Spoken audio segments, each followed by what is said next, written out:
எங்களை வாழ வைத்த தெய்வத்திற்கு எங்களின் அன்பு காணிக்கை.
விஞ்ஞானம் மனித இனத்தின் புகழை கூண்டு கட்டி சந்திரனுக்கு கொண்டு செல்லவும் அதனால் முடியும். மனித இனத்தை கூண்டோடு அழிவு பாதைக்கு அனுப்பவும் அதனால் முடியும். அறிவு கண்கள் இயற்கை நுணுக்கங்களை எடுக்கும் போது இதய கண்கள் பழுதாகிவிடக் கூடாது. பழுதான காரணத்தினால்தான் ஹிரோஷிமா உருவாகியது. மகாத்மா காந்தி, பண்டித நேரு, பர்டன் ரசல், லால் பகதூர் சாஸ்திரி, மூதறிஞர் ராஜாஜி, நமது தென்னாட்டு காந்தி பேரறிஞர் அண்ணா போன்ற உலக தலைவர்கள் எல்லோருமே விஞ்ஞான முறையில் புதுயுகம் காண முயன்றார்கள். அண்ணா சொன்னார், விஞ்ஞானம் கட்டுக்கடங்காது நெறிசவை போகும்போது பகுத்தறிவு அதனை பக்குவப்படுத்திடவும் பயனுள்ளதாக்கிடவும் வேண்டும். ஏழ்மை தொலைந்தது, எல்லாவை மறைந்தது, வளம் கொளித்தது, வாழ்வு செழித்தது, இனி எல்லாருக்கும் எல்லாம் என்று மகிழத்தக்க நிலையை உருவாக்குவதே விஞ்ஞானத்தின் லட்சியமாகும். விஞ்ஞானம் அது மண்ணுலக சொர்க்கத்தின் திறவுகோல், அதுவே நரகத்தின் அளவுகோல் ஆகிவிடக் கூடாது.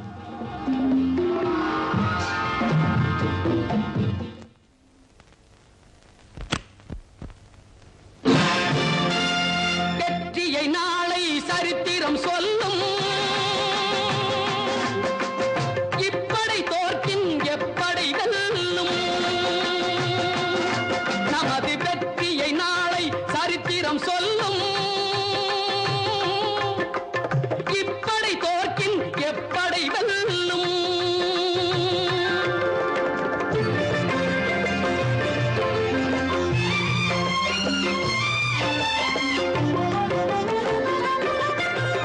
நீதிக்கு இது ஒரு போராட்டம், இதை நிச்சயம் உலகம் பாராட்டும். நீதிக்கு இது ஒரு போராட்டம், இதை நிச்சயம் உலகம் பாராட்டும். ஆ, ஆ, ஆ.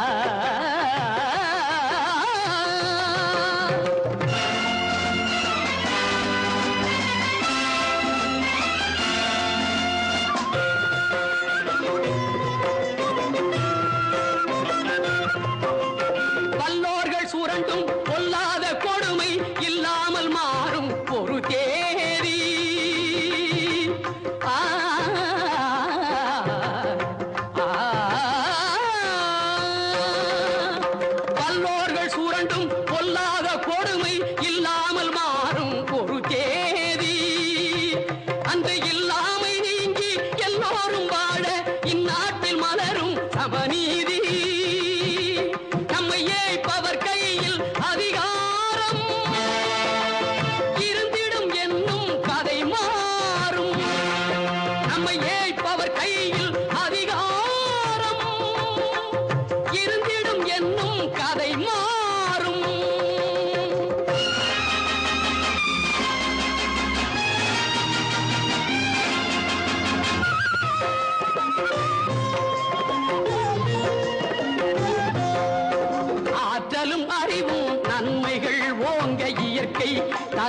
பரிசாகும்.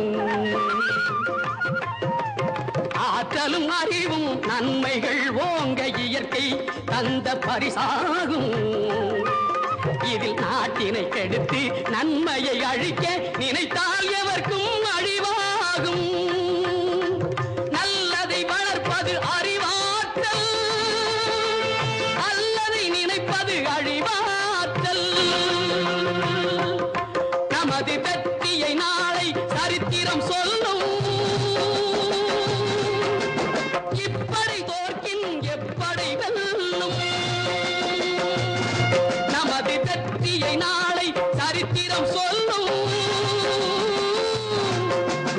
இப்படை தோற்கின் எப்படை வெல்லும்.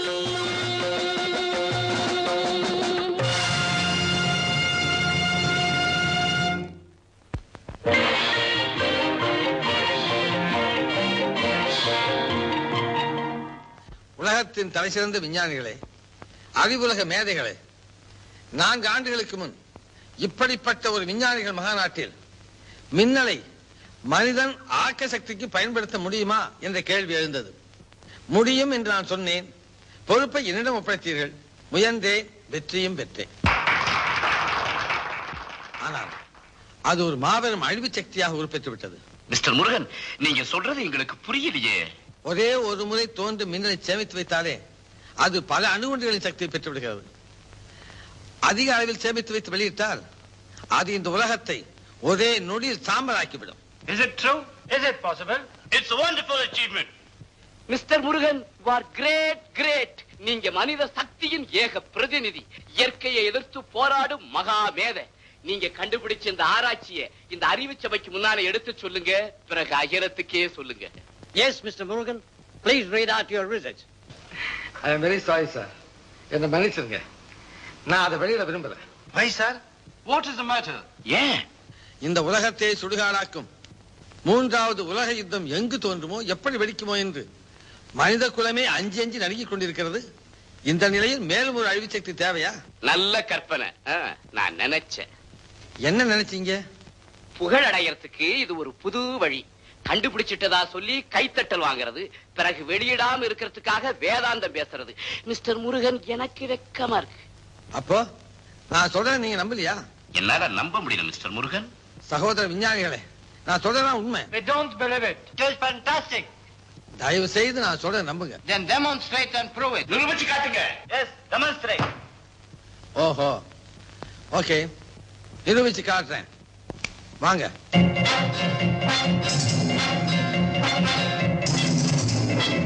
மிஸ்டர் முருகன், இங்கேயே அழைச்சிட்டு வந்தீங்க? கொஞ்சம் பொறுங்க.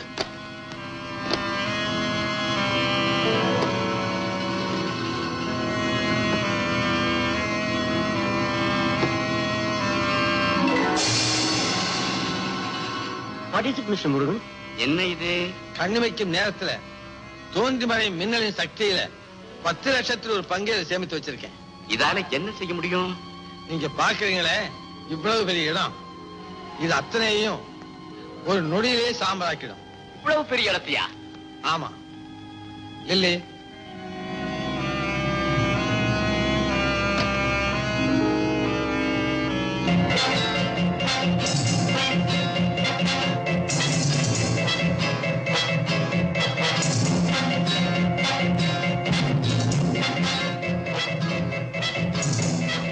அதோ பார், மத்தியில ஒரு சின்ன மரம் தெரியுதுல்ல, அதைத்தான் சொல்லணும்.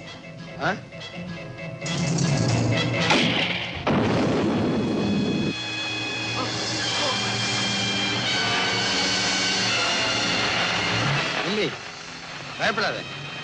இந்த தீயை அணைக்கக்கூடிய ஏற்பாடெல்லாம் பண்ணி வச்சிருக்கேன்.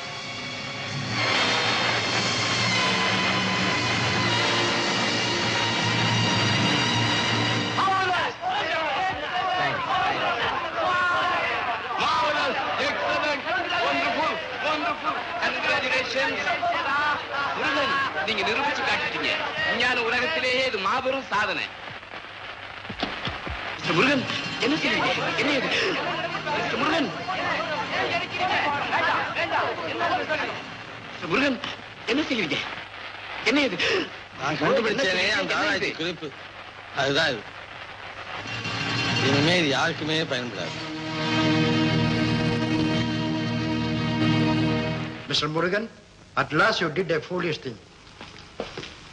Are you mine? All your energy wasted. Mr. Murugan, congratulations. Thank you.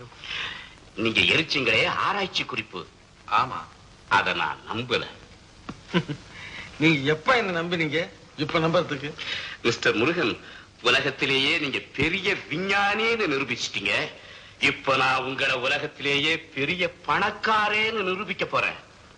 S, உங்க ஆராய்ச்சி குறிப்ப எந்த வெளிநாட்டுக்காவது வித்தா எதை நாடு தீப்பற்றி எரியும், பல கோடி மக்கள் அழிவாங்க. அத பத்தி நமக்கு என்ன கவலை? நமக்கு வேண்டியது பணம். சரின்னு சொல்லுங்க. இப்பவே $1 கோடி தரேன். $1 கோடி? மிஸ்டர் பைரவன், உங்களை ஒரு விஞ்ஞானி தான் நினைச்சிருந்தேன். நீங்க ஒரு வியாபாரின்னு இப்பதான் புரிஞ்சுக்கிட்டேன். 5 கோடி தர்றேன். 5 கோடி? பேஷ். நீ சாதாரண வியாபாரி இல்ல, சந்தையில ஏலம் போடுற வியாபாரி. 10 கோடி தர்றேன். $10 கோடி? மிஸ்டர் பைரவன், உங்களுக்கு $10 கோடி பெருசு. இந்த உலகத்தில் உள்ள தனி ஜீவன் எனக்கு அதை விட பெருசு. மிஸ்டர் பைரவன், மக்களுடைய அழிவுல நீங்க வாழ்ந்துடலாம் நம்பாதீங்க. இந்த பணமே உங்களை அழிச்சிடும். அது நிலைக்கும் நிலைக்காது. மிஸ்டர் முருகன். மிஸ்டர், என் ஆராய்ச்சிக்கு மருந்து பலி கொடுக்க நான் தயாரா இல்லை. Good bye. Lily. Yes boss. Lily, எனக்கு உதவியா எவ்வளவோ சிரமப்பட்டு இருக்கேன். ரொம்ப தேங்க்ஸ். நான் ரெஸ்ட் எடுத்துக்கு போறேன். நீ ஊருக்கு போ. நான் திரும்பி வந்து லெட்டர் போடுறேன். சிங்கப்பூர்ல இரு. இந்தா செலவுக்கு $2000 வச்சுக்க. Thank you boss. பாய் பாய்.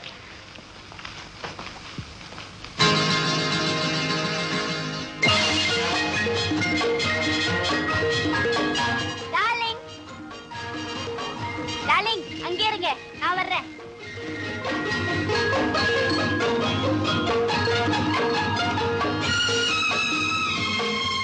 இந்தாங்க, பிடிங்க. தேங்க்யூ. நான் இல்ல உங்களுக்கு தேங்க்ஸ் சொல்லணும். எதுக்காக? இந்த நாள் தான் என் வாழ்க்கையிலேயே இனிமையான நாள். ஏன்னா உங்க ஆராய்ச்சி முடிஞ்ச அன்னைக்கே நம்ம கல்யாணமும் நடக்கும்னு சொன்னீங்கல்ல. ஆமா சொன்னேன். நான் மாநாட்டு வாசலுக்கே வரலாம்னு இருந்தேன். ஆமா, எப்படி இவ்வளவு சீக்கிரம் முடிஞ்சிச்சு? வந்துட்டேன். பகலா உட்கார்ந்து பக்கம் பக்கமா எழுதுனேன் பாரு ஃபார்முலா. அதை நான் படிக்கவே இல்லை. ஏன்? கொளுத்திட்டேன். அத போய் எரிச்சிட்டீங்களே, அப்படி செய்ய உங்களுக்கு எப்படிங்க மனசு வந்தது? சொல்லுங்க. விமலா, ஏன் பதற? நான் எரிச்சது ஆராய்ச்சி குறிப்புகளே அல்ல. பின்ன? வெறும் காகிதத்தை. வெறும் காகிதமா? ஆமா. என்ன சொன்னீங்க? எரிச்சது வெறும் காகிதமா? ஆமா. வைரப்புதையை தோண்டி எடுத்து அதை கடல்ல வாரி இறைக்க யாருக்காவது மனசு வருமா? அதாவது எல்லாரும் நம்புறதுக்காக அப்படி எரிச்ச மாதிரி நடிச்சேன். நடிச்சீங்களா? ஏன் நடிக்கணும்? அட பைத்தியம். ஒருத்தருடைய அழிவுலதான் இன்னொருத்தருடைய வாழ்வு இருக்குன்னு நம்புற காலம் அது. உலகத்துல போட்டி, பொறாமை, போர்ப்பகை இதெல்லாம் இருக்கிற வரைக்கும் என்னுடைய ஆராய்ச்சியினால உலகத்துக்கு ஆபத்தை தான் ஏற்பட முடியும். ஒரு நாட்டை அழிக்கணும்னு இன்னொரு நாடு ஆசைப்பட்டதுன்னு வச்சுக்க, என்னுடைய ஆராய்ச்சியினுடைய சாதனை அதுக்கு பயன்படுத்தினா இந்த உலகம் என்ன ஆகும்? நினைக்கவே பயமா இருக்கு. இது அனாவசியமான பயங்க. விமலா, இந்த உலகத்தினுடைய விலையை விட அதை அழிக்க சக்திக்கு தாமா விலை அதிகம். இன்னைக்கே ஒருத்தர் வியாபாரம் பேச வந்துட்டானே, அதனால்தான் அப்படிப்பட்ட நாடகமே நடத்துறேன். அப்படின்னா அந்த உண்மையான ஆராய்ச்சி குறிப்பை எங்க வச்சிருக்கீங்க? யாருமே திருட முடியாத இடத்துல பத்திரமா இருக்கு. ஏங்க, அது எந்த இடத்துல வச்சிருக்கீங்க? சொல்லணுமா? என் டார்லிங் இல்ல, சொல்லுங்க. சொல்லித்தான் தீரணுமா? அவசியமா சொல்லணுமா? சரி, நான் சொல்றேன், நீ வேற யாருக்கும் சொல்லக்கூடாது. இப்ப வேண்டாம், சமயம் வரும்போது நானே சொல்றேன். நிச்சயமா சொல்லுவேன், நம்பு என்ன. வா. எங்க போறீங்க? மறுபடியும் ஆராய்ச்சி கூடமா? ஆராய்ச்சி கூடம் இல்ல, ஒண்ணும் இல்ல, அமைதி கூடத்துக்கு தான் போறேன். ஆராய்ச்சி எல்லாம் தூக்கி எறிஞ்சிட்டு உலகம் எல்லாம் ஜாலியா சுத்த போறேன். தனியாவா? தனியா போனா ஜாலின்னு அர்த்தமா? எல்லாம் என் வருங்கால மனைவியோட தான் போறேன். எதுக்காக முருகன் கிட்ட வேலை கழித்து, எதுக்காக இத்தனை வருஷமா உனக்கு பணம் கொடுத்து? முருகன் ஒரு மகா மேதை. அவன் கண்டுபிடிப்பு ஒரு கற்பக விருட்சம். அதை தெரிஞ்சுக்கிட்டா பணத்தை குவிக்கலாம்னு நினைச்சேன். என் எண்ணத்துல மண் அள்ளி போட்டுட்டியே. நான் அவரை விட்டு அசையவே இல்லை. ராப்பகலா அவருக்கு உதவியா உழைச்சேன். ஆனா ஆராய்ச்சி குறிப்பு எழுதுற போது மட்டும் அவர் யாரையுமே கிட்ட அனுமதிக்கிறது இல்லைங்க. அனுமதிச்சிருப்பான், உன் பிடியிலையும் சிக்கி இருப்பான். நீ அவனை அடிமையாக்கி இருந்தா. மயக்க தெரியாத மண்ணாங்கட்டி. போ. மன்னிச்சிடுங்க, மறுபடியும் முயற்சிக்கிறேன். இனிமே அந்த அற்புதமான சாதனை எனக்கு எங்க கிடைக்க போகுது? சுபைரவன், வாங்க டாக்டர். நீங்க கேட்டபடியே இந்த விசித்திரமான துப்பாக்கியை நான் தயார் செய்திருக்கேன். Thank you doctor, thank you. வெல்கம். இத வச்சு அந்த முருகனை நான் என்ன செய்யறேன்னு பாருங்க. இப்போ அந்த முருகன் எங்க மிஸ்டர் பைரவன்? அவன் காதலியோட உலகத்தை சுத்த போயிருக்கிறான். நான் காரியத்தோட அவனை சுத்த போறேன். Murugan, I will meet you.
Cherry பழத்துக்கு கொண்டாட்டம் பெண்ணை பார்த்ததிலே. லில்லி மலருக்கு கொண்டாட்டம் உன்னை பார்த்ததிலே. செர்ரி பழத்துக்கு கொண்டாட்டம் பெண்ணை பார்த்ததிலே. அந்த நூற்றாண்டு சிற்பங்களும் உங்கள் பக்கத்திலே. அந்த நூற்றாண்டு சிற்பங்களும் உங்கள் பக்கத்திலே. வந்து நின்றாலும் ஈடில்லை என்று ஓடும் வெட்கத்திலே. வந்து நின்றாலும் ஈடில்லை என்று ஓடும் வெட்கத்திலே. வந்த இடம் என்னவோ சொந்தம் இது அல்லவோ. எங்கேயும் எப்போதும் கொண்டாட்டம். லில்லி மலருக்கு கொண்டாட்டம் உன்னை பார்த்ததிலே. செர்ரி பழத்துக்கு கொண்டாட்டம் பெண்ணை பார்த்ததிலே.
சொந்தம் இன்றோடு தீராத இன்பம்.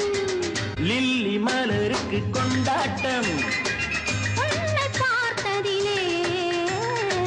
செர்ரி பழத்துக்கு கொண்டாட்டம் பெண்ணை பார்த்ததிலே.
பக்கத்திலே வந்து நின்றாலும் ஈரில்லை யாரோ போடும் வெட்கத்திலே.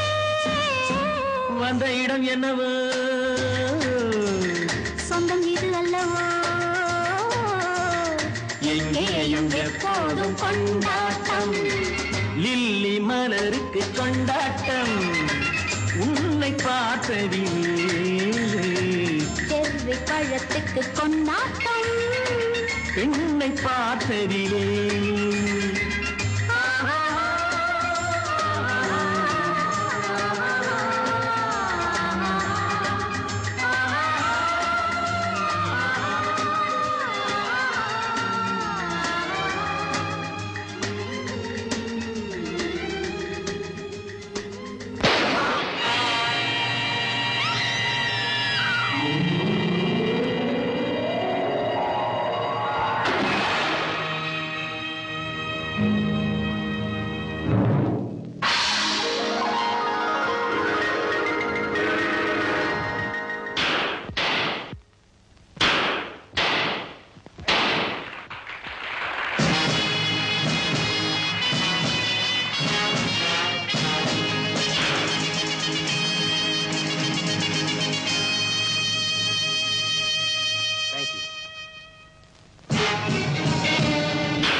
நீங்க மாண்டு போன முருகன் மறுபிறவி எடுத்து வந்திருக்கான்னு நினைச்சீங்களா? இல்ல, நான் அவருடைய தம்பி ராஜு. நான் அவருடைய செக்ரட்டரி லில்லி. தெரியும், அதனால தான் உங்களை பார்க்க வந்தேன். உங்ககிட்ட கொஞ்சம் தனியா பேசணும். சரிங்களா? ஓ எஸ். ஆமா. மிஸ் லில்லி, எங்க அண்ணன் செத்துருக்க முடியாது. அப்படி செத்து இருந்தா அவர் யாரோ கொலை செய்திருக்கணும். நீங்க போலீஸ்காரர், சந்தேகம் உங்க கூட பிறந்தது. காரணம் இல்லாம நாங்க யாருமே சந்தேகப்படுறதில்லை. உங்களுக்கு கூட குறித்ததாம சொல்ல தெரியும் இல்லையா? அப்படின்னா எங்க அண்ணனை நீங்க சுட்டதாக உங்க மேல பழி போட தேவை இல்லையே. நீங்க விரும்பினா இந்த விஷயத்துல எனக்கு பெரிய பெரிய உதவிகளெல்லாம் செய்ய முடியும். அதுக்கு என்ன உதவி வேணாலும் செய்யறேன். தேங்க்ஸ். முதல்ல விஞ்ஞானி மிஸ்டர் பைரவனையும் என் அண்ணனுடைய காதலி விமலாவையும் எனக்கு அறிமுகப்படுத்தி வைக்கணும். ஓ எஸ், கண்டிப்பா. தேங்க்யூ. அப்படியா? ராஜுவா, முருகனுடைய தம்பியா? வந்துட்டானா? எஸ் மாஸ்டர், நானே அவனை பார்த்தேன். ஜானி, அவன் ஒரு போலீஸ் சிஐடி. தகுந்த பாதுகாப்போட தான் வந்திருப்பான். அவன் இருக்கிற ஒவ்வொரு நிமிஷமும் நமக்கு ஆபத்து தான். அவனை ஒரேடியா க்ளோஸ் பண்ணிட்டுமா மாஸ்டர்? பண்ணிட்டு வந்திருந்தா பரிசு கொடுத்திருப்பேன். சீக்கிரமா அவன் பிணத்தோட வர. நான் பணத்தோட காத்துக்கிட்டு இருக்கிறேன். Okay master.